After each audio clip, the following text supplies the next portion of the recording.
Allah menyembunyikan walinya di tengah-tengah makhluknya, maka jangan sekali-kali kau menghinakan seseorang makhluk, barangkali dia waliullah subhanahu wa ta'ala. Wali ini ada yang masyhur, terkenal, orang semuaan tahu pada Sidin itu wali. Itu nyaman aja kita kada wani pang musuhi Sidin. Nah, kita kada wani musuhi Sidin, terkenal orang itu wali. Tapi yang terbanyak itu wali ini mastur, tertutup. Hanya Allah dan dia yang tahu bahwa kekasih Allah. Tersembunyi. Pergaulannya seperti masyarakat biasa. Dia berdagang, dia jadi buruh, dia jadi petani. Padahal ini waliullah. Padahal ini waliullah. Jadi jangan sekali-kali kita menghinakan seseorang. Siapa tahu itu waliullah. Kalau kita menghinakan waliullah, kita berperang dengan Allah subhanahu wa ta'ala. Kita akan kalah, kita akan terhina. Hadirin hadirat para muhibbin yang dimuliakan Allah. Karena orang jadi wali itu bukan syaratnya tasbih kada sing pisahan di tangan. Kada itu syarat jadi wali. Orang syarat jadi wali itu bukan bersurban bebulang, bukan itu syarat jadi wali. Berjubah, bukan itu. Salah satu syarat jadi wali itu adalah salamatus sudur. Selamatnya hati min kasmin iradati syarr, daripada menghendaki kejahatan terhadap kaum muslimin. Itu syaratnya orang jadi wali. Hatinya bersih, sedikit pun tidak ada maksud untuk berbuat jahat kepada kaum muslimin. Walaupun orangnya kada bakupiah, orangnya kada baju takwa, walaupun orangnya biasa, tapi hatinya bersih, sedikit pun tidak ada tujuan untuk menyakiti, mengganggu kaum muslimin. Itu syarat untuk orang jadi waliullah. Nah ini tersembunyi. Jangan-jangan tetangga kita ini wali, kita kada tahu. Jangan-jangan orang seberang rumah kita wali, kita kada tahu. Nah kita musuhi, maka kita sedang memusuhi Allah, sedang berperang dengan Allah subhanahu wa ta'ala. Kita akan hancur, kita akan binasa dalam kehinaan. Para muhibbin rahimakumullah. Qala Syekh Ibnu Hajar al-Haytami, muharabatullah ta'ala la tuzkaru illa fi akhir riba wa mu'adatil awliya, wa man 'adahu Allah la yuflihu abada bal la budda min ayyamuta 'alal kufur. Syekh Ibnu Hajar al-Haytami berkata, memerangi Allah itu tidak disebut kecuali hanya dua. Satu, orang yang melakukan riba. Yang kedua, orang yang memusuhi waliullah. Orang yang jadi perampok kada disebut sebagai berperang dengan Allah. Orang yang jadi maling kada disebut sebagai orang yang memerangi Allah. Orang yang suka zina kada disebut sebagai orang yang memerangi Allah. Orang yang suka minum arak kada disebut sebagai orang yang memerangi Allah. Yang disebut Allah memerangi Allah hanya dua. Satu, orang yang melakukan praktik riba. Yang kedua, memusuhi kekasih Allah subhanahu wa ta'ala. Dua itu. Wa man 'adahu Allah la yuflihu abada. Siapa yang memusuhi Allah, dia tidak akan beruntung selama-lamanya. Tidak akan beruntung selama-lamanya.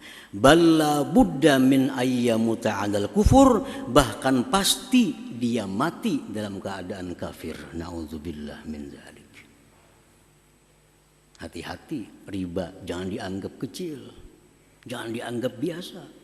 Kalau menurut Ibnu Hajar, orang yang melakukan riba mati tanpa tobat, dia matinya 'alal kufur, dalam keadaan kafir kepada Allah subhanahu wa ta'ala.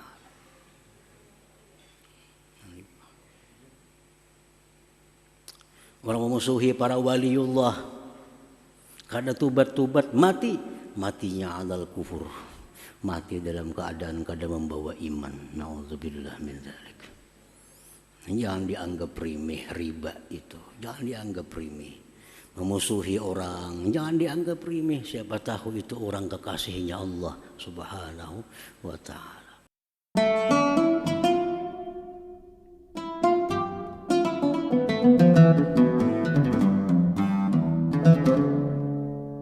Para muhibbin rahimakumullah, as-sadis asyar min asma'illah al-husna al-qahhar.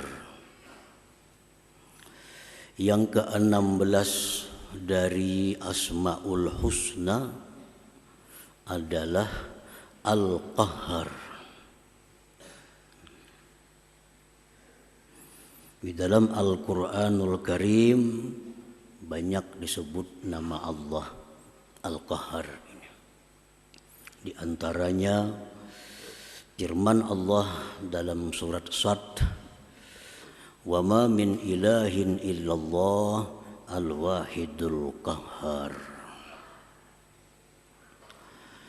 Dan di dalam surat yang lain lagi Allah berfirman, "Limanil mulkul yawma lillah al-wahidil qahhar." Al-Qahhar nama Allah Asmaul Husna yang ke-16. Al-Qahhar huwallazi yaqsimu a'da'ah fayaqharuhum bil imatati wal idlal.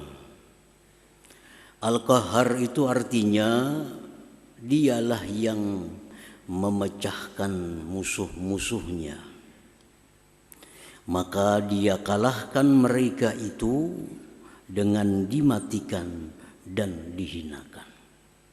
Al-Qahhar kalau disingkat maknanya yang maha mengalahkan. Jadi siapa aja hendak bertanding lawan Allah pasti akan kalah. Siapa hendak berperang dengan Allah pasti kalah. Karena Allah punya nama Al-Qahhar yang maha mengalahkan. Walladzi qahara Namruz fa'amatahu bidzubabah dakhalat ra'sah fakanat la tahda'u harakatuha fi ra'sih. Dialah Allah yang bernama Al-Qahhar yang mengalahkan Namruz. Dia matikan Namruz dengan seekor lalat yang masuk ke kepalanya. Maka lalat itu tidak diam geraknya di kepala Namruz itu. Namruz raja di Irak zaman Nabi Ibrahim alaihissalam. Bukan hanya raja, mengaku Tuhan. Mengaku Tuhan. Allah kalahkan. Ini hendak menandingi Allah, memusuhi Allah, memerangi Allah. Allah kalahkan. Dan Allah kaderiput mengalahkannya. Cukup dengan seekor lalat yang dimasukkan Tuhan ke kepalanya melalui telinga.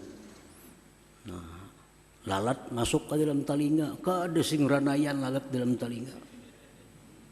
Berdiri, berduduk. Akhirnya Namrud menghantu pakan kepala ke dinding beberapa kali. Akhirnya mati. Matinya bukan karena lalat. Matinya karena menghantam makan kepala seorang ke dinding. Begitulah caranya Allah mengalahkan, menghinakan musuh-musuhnya itu.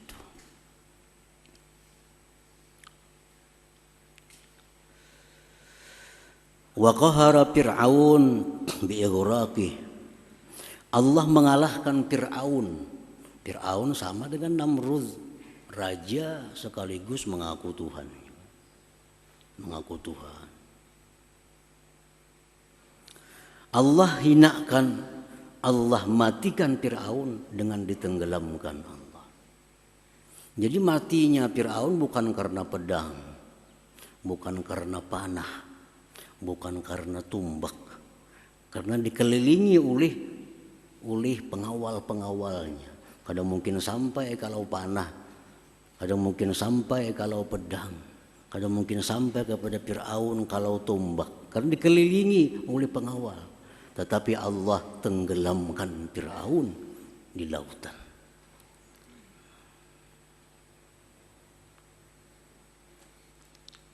Wa qahara Aba Jahlin biqatlih yauma Badrin. Dan Allah mengalahkan Abu Jahal dengan dibunuhnya Abu Jahal pada perang Badar itu. Abu Jahal ini orang yang sangat memusuhi Rasulullah sallallahu alaihi wasallam. Memusuhi Rasulullah sama dengan memusuhi Allah Subhanahu wa taala. Nah, maka Allah kalahkan Abu Jahal di Badar dengan terbunuh. Para muhibbin rahimakumullah.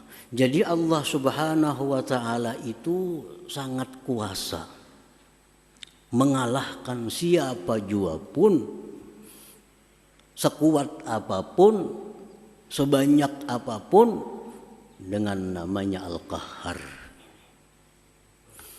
Tetapi sebagai sunnatullah, adatnya Allah, Allah itu kadang mau langsung mengalahkan itu. Proses waktu Ibrahim alaihi salam berdakwah berpuluh-puluh tahun mengajak Namrud. Sampai akhirnya Namrud ingin membunuh Nabi Ibrahim dengan melemparkan ke api. Berpuluh-puluh tahun perjuangan Nabi Ibrahim alaihissalam, baru Namrud ini dimatikan, dihinakan oleh Allah Subhanahu wa taala. Itu sunnatullah. Padahal Allah bisa secara langsung mematikan itu orang tanpa menunggu minggu, bulan, bahkan tahun. Allah kuasa. Fir'aun, Nabi Musa 40 tahun berdoa kepada Allah agar bisa menang dengan Fir'aun. Baru dikabulkan oleh Allah doanya Nabi Musa. Allah tenggelamkan Fir'aun. 40 tahun lebih Nabi Musa berjuang melawan Fir'aun. Abu Jahal 13 tahun lebih Nabi kita dihina, dicaci maki oleh Abu Jahal. Baru Allah matikan, hinakan Abu Jahal itu. Ini sunnatullah. Banyak hikmah yang terjadi dengan demikian. Pertama, memberikan peluang kepada umat untuk menjadi mujahid, untuk menjadi pejuang-pejuang. Coba andai kata Allah, misalnya Rasulullah dibangkit jadi Rasul, ujar Rasulullah, wahai kaum Quraisy, masuk Islamlah, masuk Islam semuaan, masuk Islam semuaan. Kada terkenal nama Sayyidina Hamzah sebagai serigalanya Allah. Kada terkenal nama Sayyidina Ali sebagai Saifullah, pedangnya Allah. Karena mereka menentang, mereka mencaci maki puluhan tahun. Nah, disitulah timbulnya para mujahid, orang-orang yang gugur sebagai syahid fisabilillah. Jakanya Allah menampakkan namanya Al-Qahhar ini langsung. Begitu ada orang menentang Allah, mati. Siapa menyakiti nabinya, mati. Kada ada mujahid, kada ada syuhada, kada ada orang yang mati syahid. Maka surga untuk orang mati syahid sudah disediakan Allah. Siapa mengisi? Nah, oleh karena Allah memberikan tinggang waktu sekian puluh tahun, sehingga berapa ratus bahkan ribu syuhada-syuhada yang gugur berjuang di jalan Allah Subhanahu wa taala. Bukan Allah kada mampu untuk mengalahkan orang-orang kafir. Palestina berapa tahun dijajah Israel. Nah, dibunuh oleh Israel, diperkosa, dipenjara rakyat Palestina, kaum muslimin dan muslimat. Allah biarkan Israel berbuat sedemikian rupa. Padahal Allah mampu untuk sekaligus melenyapkan Israel di muka bumi itu. Untuk apa? Untuk menimbulkan pejuang-pejuang Palestina. Nah, untuk menimbulkan orang-orang yang syahid dalam perang melawan Israel itu. Mereka inilah yang akan menjadi penghuni surga Allah Subhanahu wa taala. Nah, hadirin hadirat yang dimuliakan Allah, itu sudah sunnatullah. Kita berdoa, ya Allah, hamba sakit, sihatkanlah. Allah bisa mengabulkan detik itu bisa. Ya Allah, hamba kesulitan uang, blak gugur di langit sekarung, bisa. Kuasa.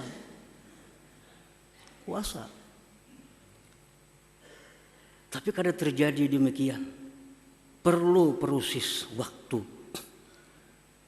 Sekian ratus hari berdoa, ya Allah, hamba sakit sembuhkanlah, hamba sakit sembuhkanlah, hamba kesulitan berikan jalan keluar. Bertahun-tahun doa baru dikabulkan Allah Subhanahu wa taala. Untuk apa?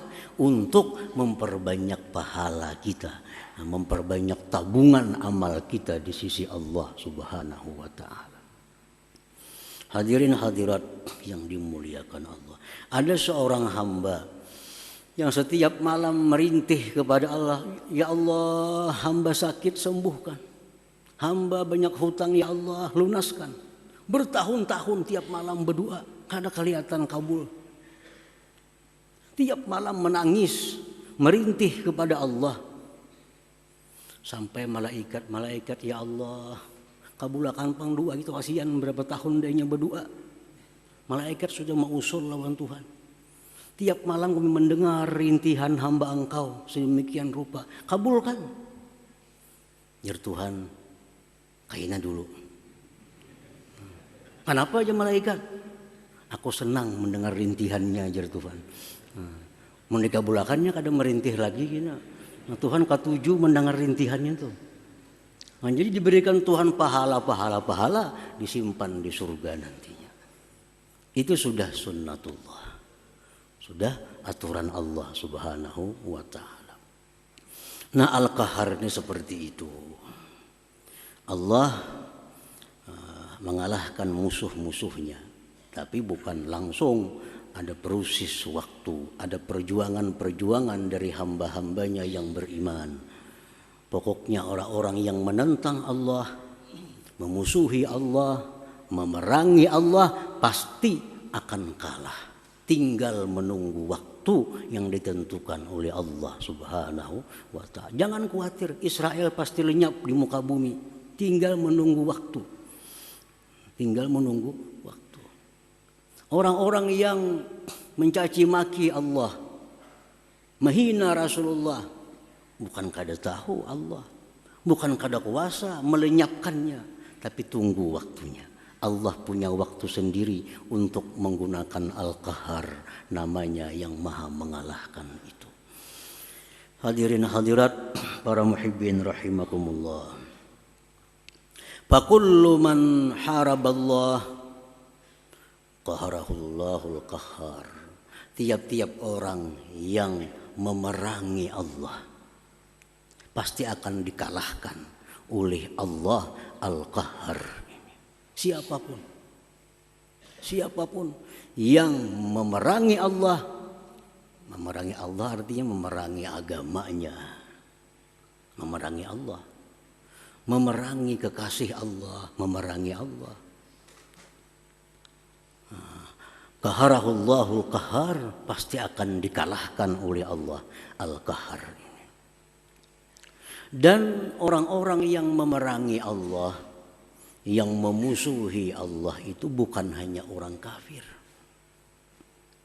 bukan hanya orang musyrik, bukan hanya orang munafik, tetapi kaum muslimin sendiri ada yang dianggap Allah memerangi Allah.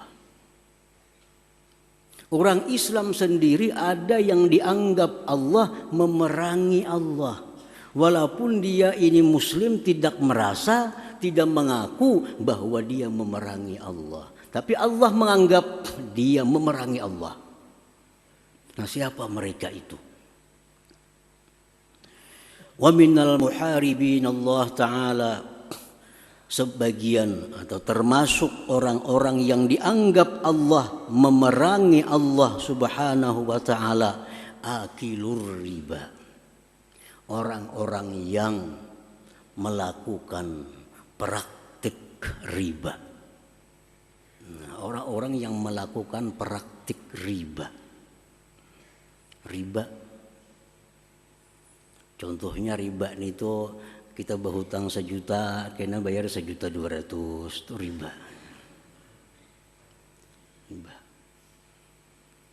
Nah, ini orang dia kadang merasa memerangi Allah. Dia pun kadang mengaku dia memerangi Allah. Tapi Allah dan Rasul menyatakan orang yang melakukan praktik riba itu muharibullah wa rasulih, memerangi Allah dan Rasulnya. Karena Allah menganjurkan kita untuk bersedekah. Allah nyuruh kita untuk memberi makan orang, memperbanyak sosial. Sedangkan riba ini jelas bertolak belakang dengan sedekah, bertolak belakang dengan kasih sayang. Makin hari makin gana bayarnya, kan jauh dengan kasih sayang. Nah, disitulah dia memerangi dengan Allah Subhanahu wa Ta'ala. Allah Subhanahu wa Ta'ala berfirman, ya ayyuhalladzina amanu taqullaha wa dharu ma baqiya minar riba in kuntum mu'minin fa in lam taf'alu fa'zanu biharbin minallah wa rasulih. Al-Baqarah. Wahai orang-orang yang beriman, takwalah kepada Allah, tinggalkanlah yang tersisa daripada riba. Nah, kita misal mau hutangi orang 1 juta, perjanjian bayar 1.200.000. Begitu turun ayat ini, hentikan itu. Riba ini termasuk praktik mulai zaman dahulu kala. Sebelum zaman Nabi kita sudah ada riba ini, sudah ada. Hentikan. Apabila kalian tidak berhenti, maka perlu kalian tahu bahwa kalian sedang berperang dengan Allah dan Rasulnya. Jadi orang yang melakukan riba itu orang yang berperang dengan Allah dan Rasul. Setiap berperang dengan Allah dan Rasul, pasti Allah yang menang, karena nama Allah Al-Qahhar ini yang maha mengalahkan. Yang maha mengalahkan. Yamhaqullahu riba, Allah akan menghanguskan, melenyapkan, membinasakan riba, itu artinya. Jadi kalau kita riba, nah kita sedang berperang dengan Allah, sedang berperang dengan Rasulullah. Satu saat kita akan kalah, tinggal menunggu waktu yang ditentukan oleh Allah Subhanahu wa Ta'ala. Wa minal muharibin Allah mu'adatul awliya illahi ta'ala, termasuk orang yang memerangi Allah, memusuhi Allah, orang-orang yang memusuhi para waliullah. Orang yang memusuhi wali-wali Allah itu dikatakan Rasulullah sebagai orang yang memusuhi Allah, yang berperang dengan Allah Subhanahu wa Ta'ala.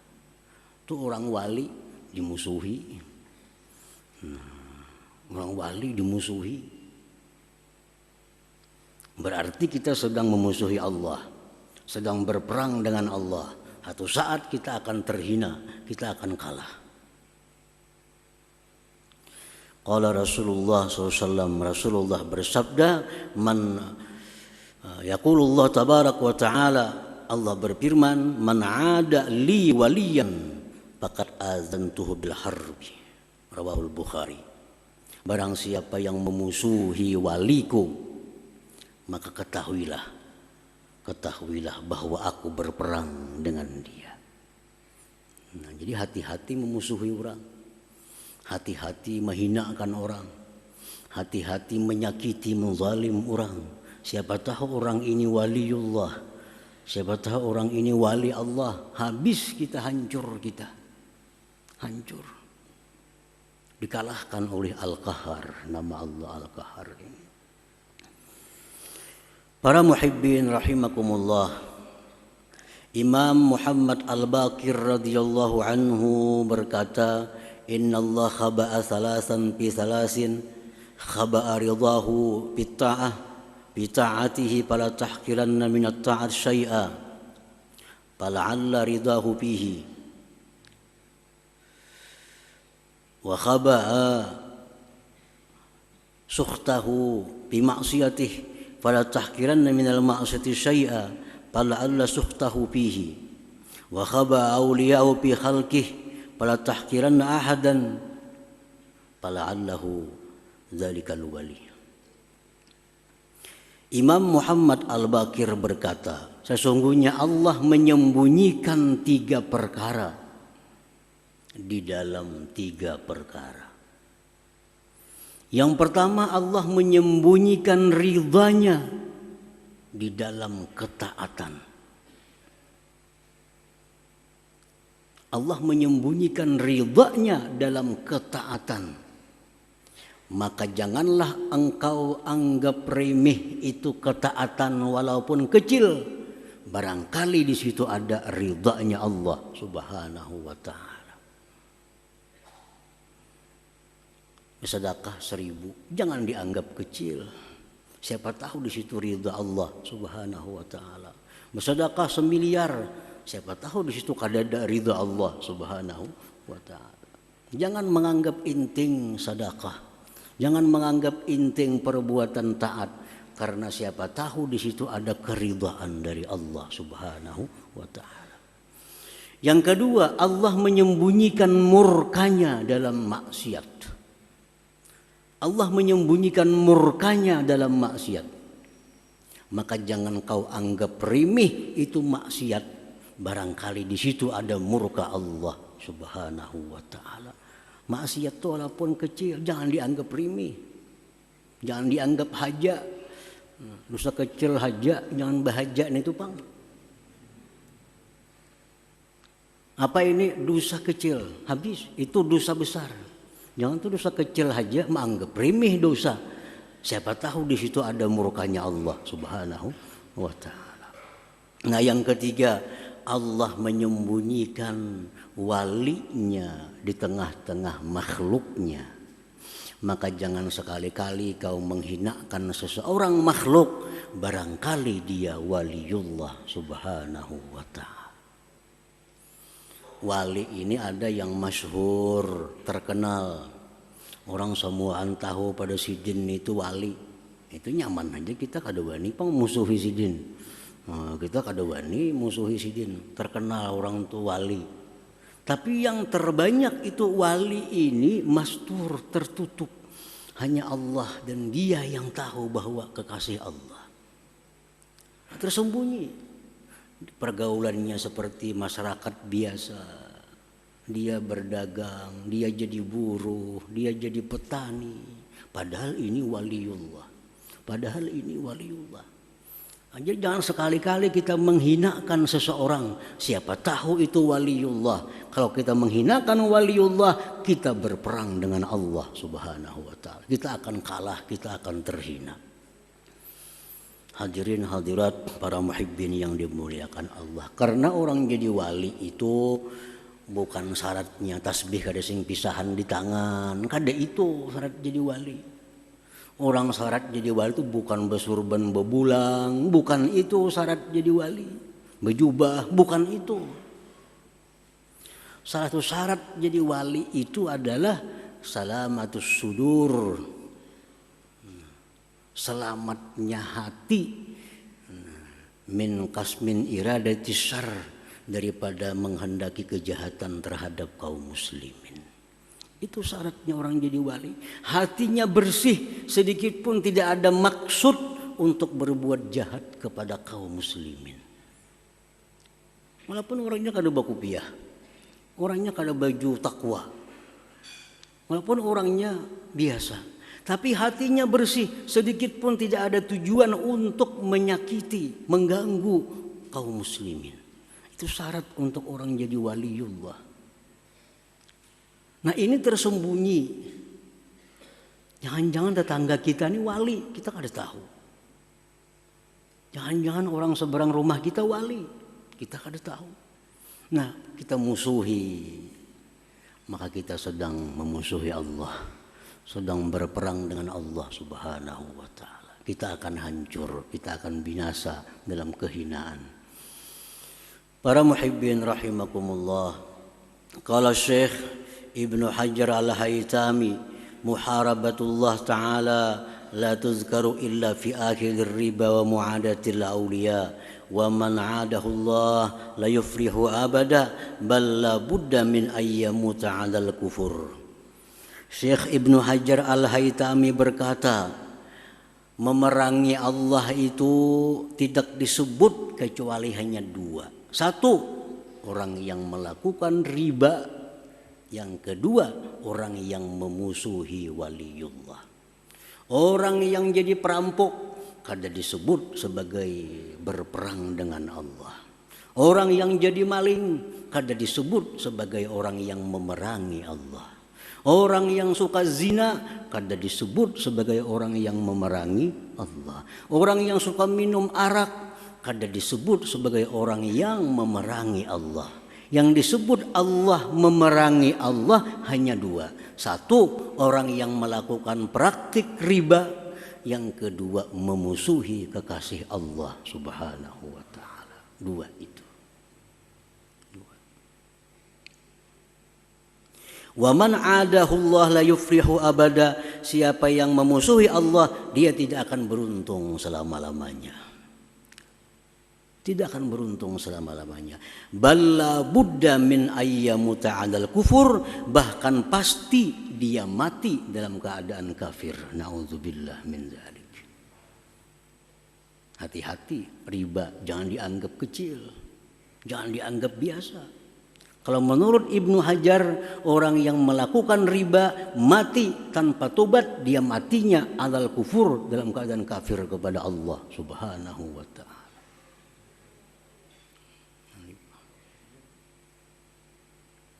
Orang memusuhi para waliullah, kada tubat-tubat mati, matinya 'alal kufur, mati dalam keadaan kada membawa iman. Nauzubillah min dzalik. Jangan dianggap remeh riba itu, jangan dianggap remeh. Memusuhi orang jangan dianggap remeh, siapa tahu itu orang kekasihnya Allah Subhanahu wa ta'ala. Para muhibbin rahimakumullah, itulah nama Allah yang ke-16 tadi, Al-Qahhar. Al-mu'min bismillah al-qahhar ayyaqara a'da'ah. Orang yang beriman dengan nama Allah Al-Qahhar, dia itu orang yang mampu mengalahkan musuh-musuhnya. Kalau kita beriman dengan nama Allah Al-Qahhar, yang maha mengalahkan, maka kita mesti jadi orang yang mampu mengalahkan musuh-musuh kita. Itu buktinya, bukti kita beriman dengan Al-Qahhar, kita bisa mengalahkan musuh-musuh kita. Wa a'da a'da'i, musuh yang paling musuh kita adalah nafsu wasyaitan, nafsu dan syaitan. Ini dua musuh yang paling musuh dari sekian banyak musuh. Orang yang beriman dengan Al-Qahhar, dia akan bisa mengalahkan nafsunya. Dia akan bisa mengalahkan syaitan yang menggodanya. Caranya mengalahkan itu macam apa? Bimukhalafatihima, dengan menyalahi kedua-duanya. Jangan menuruti kehendak nafsu dan syaitan itu. Allah Subhanahu wa ta'ala berfirman, innan nafsa la'ammaratun bisu. Nafsu ini selalu mengajak kita untuk berbuat jahat. Nafsu selalu mengajak kita berbuat maksiat. Nah, kalau kita beriman dengan Al-Qahar, kita bisa kalahkan nafsu. Hendak buat maksiat, kita salahi, kita tegah, kita lawan, sehingga kada terjadi maksiat. Syaitan, Allah berfirman, "Inna syaitana lakum adu, fattakhiduhu aduwa." Syaitan itu musuh kalian, ujar Tuhan. Syaitan itu musuh kalian, jadikan musuh, jangan dijadikan kawan. Jangan jadikan kawan. Jadi syaitan, nafsu sama-sama mengajak kita kepada kejahatan, kepada jauh dengan Allah Subhanahu wa taala. Para ulama menjelaskan untuk mengetahui ini maksiat nih, hendak maksiat nih, apakah dari syaitan atau nafsu? Hati hendak berbuat maksiat. Ini bisa ajakan nafsu, bisa ajakan syaitan. Caranya mengetahui apakah ini ajakan syaitan atau ajakan nafsu. Apabila timbul kita keinginan untuk maksiat, bawa berzikir, la ilaha illallah, astaghfirullah. Kenapa hendak maksiat? La ilaha illallah. Kalau berhenti hendak maksiat, berarti yang tadi dari syaitan. Karena syaitan mundur kalau kita zikir kepada Allah Subhanahu wa taala. Tapi bila dibawa zikir kada hilang, bertambah. Hendak berbuat maksiat, la ilaha illallah. Kenapa hati hendak buat maksiat? Astagfirullah, tetap. Berarti dari nafsu itu. Itu dari nafsu. Nafsu lebih sulit dikalahkan daripada syaitan. Kenapa? Karena syaitan hilang datang. Kalau nafsu bertunggu 24 jam dalam tubuh kita. Bertunggu. Lebih sulit. Syaitan bisa hilang, bawa berzikir hilang, lupa datang lagi. Bawa berzikir hilang lagi, hampir berzikir datang lagi, itu syaitan. Kalau nafsu baca Quran, ada jadi masalah dalam diri kita. Nah, jadi mengalahkan nafsu ini lebih sulit daripada mengalahkan syaitan. Apabila kita beriman dengan nama Allah Al-Qahar, benar-benar beriman, tidak akan sulit untuk mengalahkan nafsu yang mengajak kepada maksiat. Tidak akan sulit mengalahkan syaitan yang membawa kita kepada perkara munkar yang dilarang oleh Allah Subhanahu wa taala. Para muhibbin, mudah-mudahan Allah memberikan kita kekuatan, memberikan taufik dan hidayah kepada kita sampai akhir hayat kita.